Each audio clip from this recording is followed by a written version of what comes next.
to the world. Subscribe now to the Hot 97 YouTube channel. It's Ebro in the Morning with Laura Stiles and Rosenberg. We got Lil Duval, who's got his own comedy special.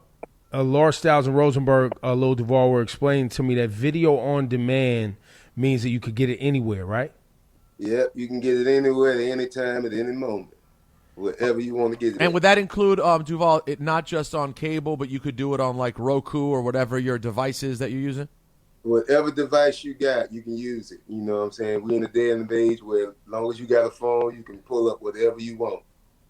Now, sir, it looks like you're actually sitting in a movie theater. Is this the movie theater in your home? Yeah, this is my bunker. You know, this is like where I was quarantined the whole pandemic right here. It looks comfortable.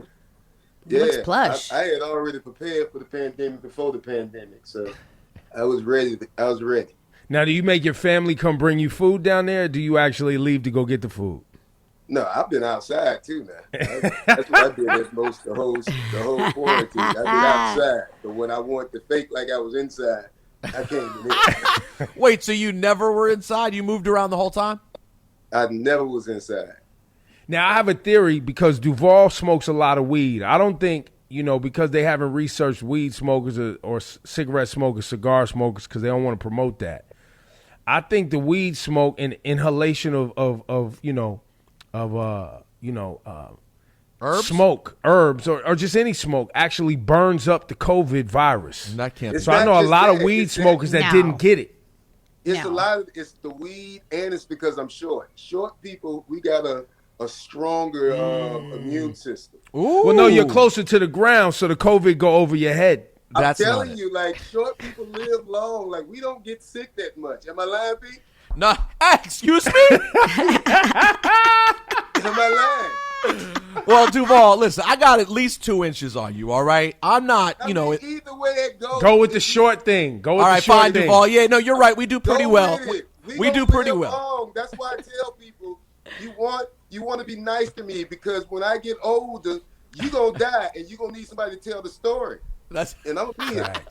This is Yo, fact. Duval, I'm gonna be here, so you might want to be nice to me. Now, the story I want you to tell is about, before we talk about Living My Best Life, the special, is Living My Best Life, the song. Were you surprised that took off the way it did and you became a legitimate artist with a hit song? Yeah and no. Like, yeah, I was surprised how big it got, but I wasn't surprised it was a hit song. I just was surprised that people gravitated to how it was. I just thought my fans was gonna like it. I didn't think it was gonna go like where it went. What was the weirdest thing you had to do?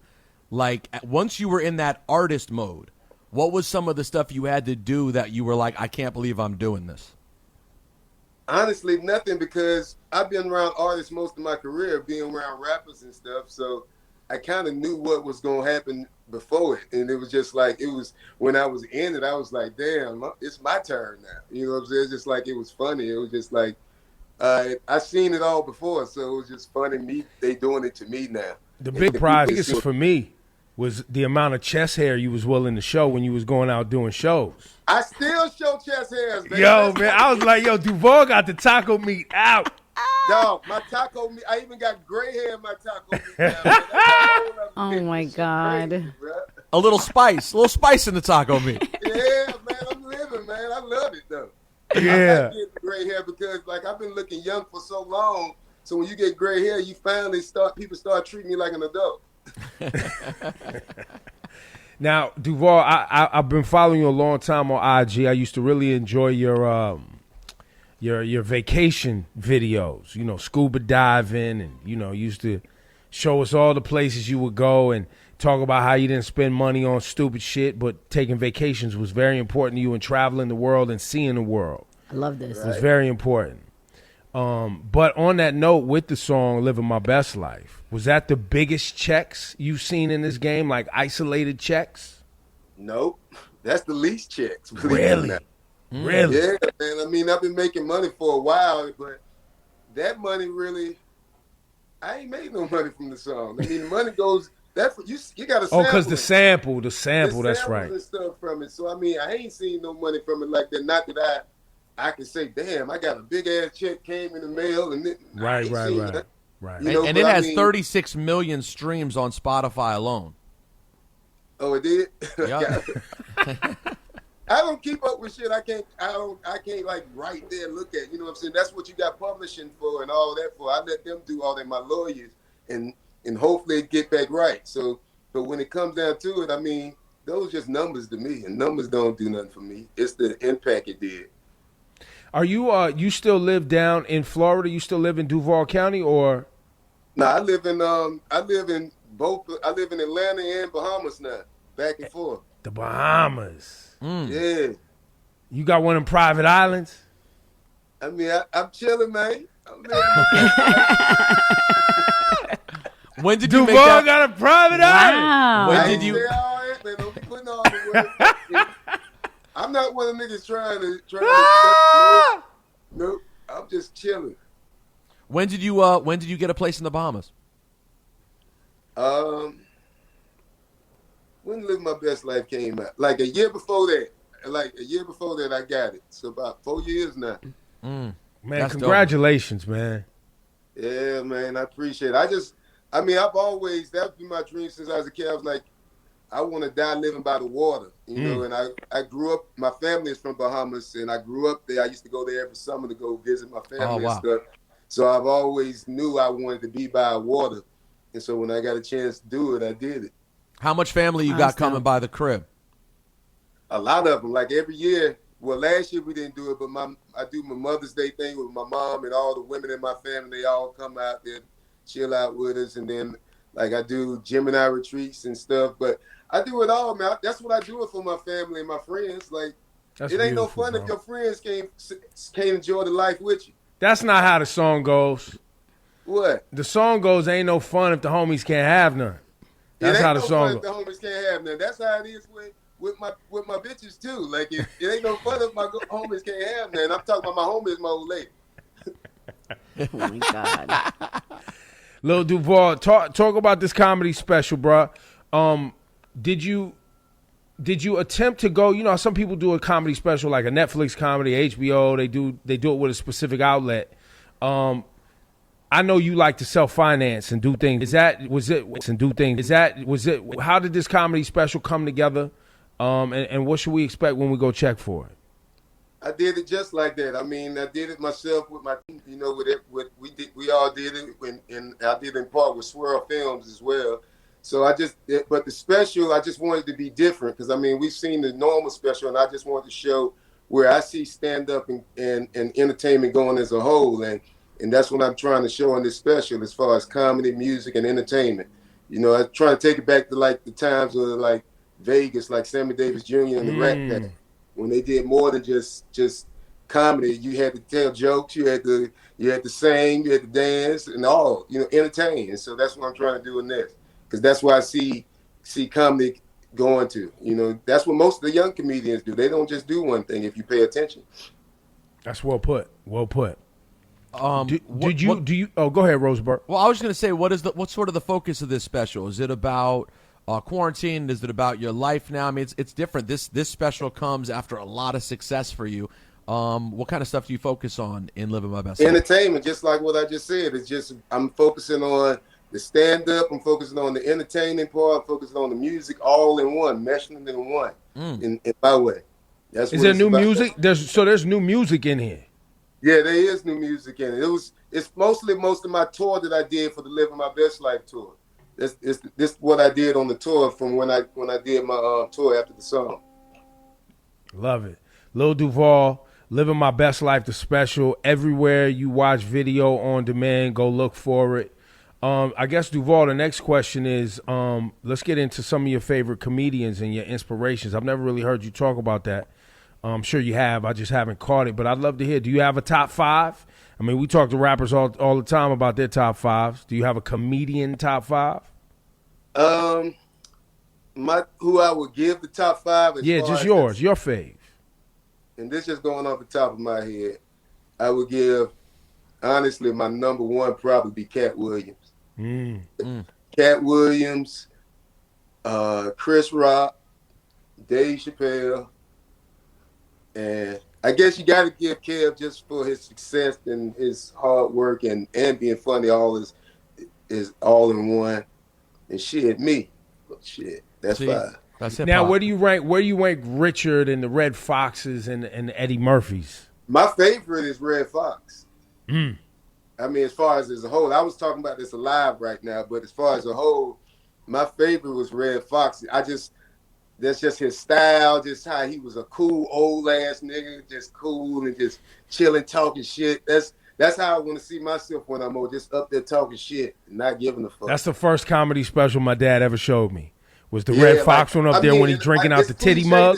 Where he got the titty mug with him and he drinking out of it? Yeah. That was the first one I saw. That. I still watch it. Like, I mean, a lot of people, it's cliche to say Richard Pryor. He is who most comedians are now. But for the most part, my favorite, just who I see myself or what I want to see, and my favorite was Redd Foxx. Do you ever feel any way about like the sort of the repeated way that people seem to come for Kevin Hart? It just seems like every 6 months there's some sort of attempt for people to try to scream down Kevin. You ever feel any way about that? If they coming for me, I know they're gonna come for Kevin Hart. So I mean, that's what it is. Like, I mean, it's because y'all short. That's what it is. You feel like that's what it is. And as a comedian, that's what you sign up for. I mean, like no comedian has not got no backlash, and that's great. That's doing something. So I mean, it comes with the territory. That's how I see it. When you did you see the Dolomite on Netflix? Yeah.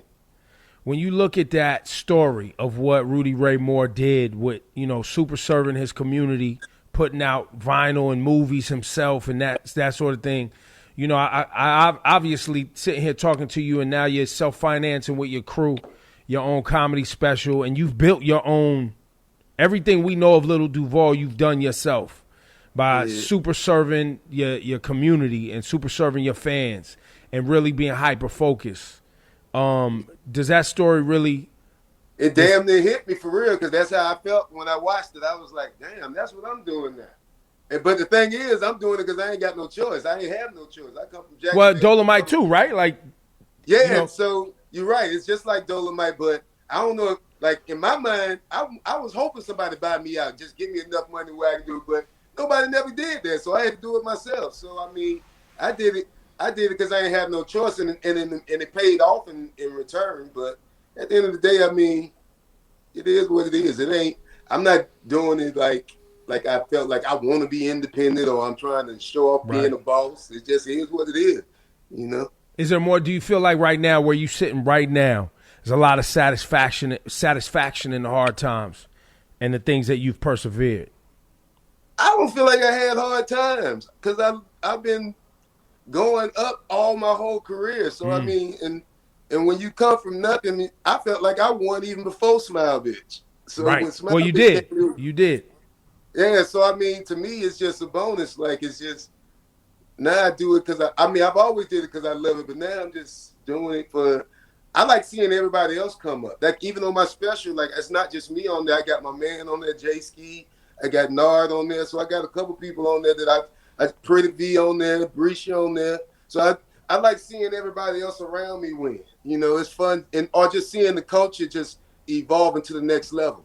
And that's what this special doing. It's just showing where I see the culture, just the same way with social media, like, or just in it was a total as comedy as far as the internet. When I first started, I was one of the only ones that was on there. Now it's 1,000, hundreds of thousands now. So it just evolves into the next thing. So I like to be the part of the forefront of it. When you was college when you first started doing stand up, or like when you first kind of was like, you know what, I could do this and get money? I never went to college. I mean, I used to. Well, hanging around college, like you was, in rapper videos and hanging around. Yeah. What made me do it? I think I went to a Kings of Comedy, and I was sitting up there at the top of the, the top of the arena, just watching them, and I just looked there. I was like, man, I'm finna do this. And from there, I just went on stage and never looked back. Well, what was some of the worst nights you had? You ever been booed? You ever been booed crazy on stage? Plenty times. Shit. Getting booed is kind of like you got to get hit in the chin to wake you up sometimes. Like, Do you remember anything that you said that got you booed? Like, what was the joke that turned them on you, or it was just it just wasn't happening?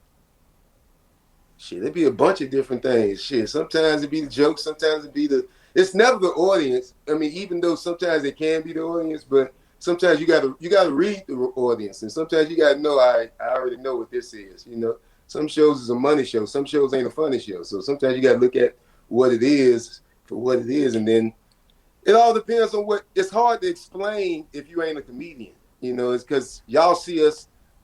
Our studio is live. You don't see, so you get to see our failures. You get what I'm saying? Unlike anybody that rap, some songs you might not never hear outside the studio, where you're gonna hear some of our bad songs. You get what I'm saying? Yep. Yeah, when I make a bad joke, the room's quiet, but the radio, it just is what it is. When you make a bad joke in a room, you have to sit in the shit.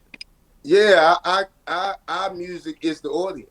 So if the audience ain't laughing, we don't hear no music. So. See, I don't stay on stage long enough to say anything anyway. I just say, here go Lil Duval. Y'all give it up for him, and I'm out. If Duval ain't ready to go on stage, that DJ better play a song, because I am not going out there to stall. Fuck all that. But y'all do it on the radio, though. You got to talk for 4 hours straight. I mean, I know it's cuts in here and there, but you got to have some type of dialect.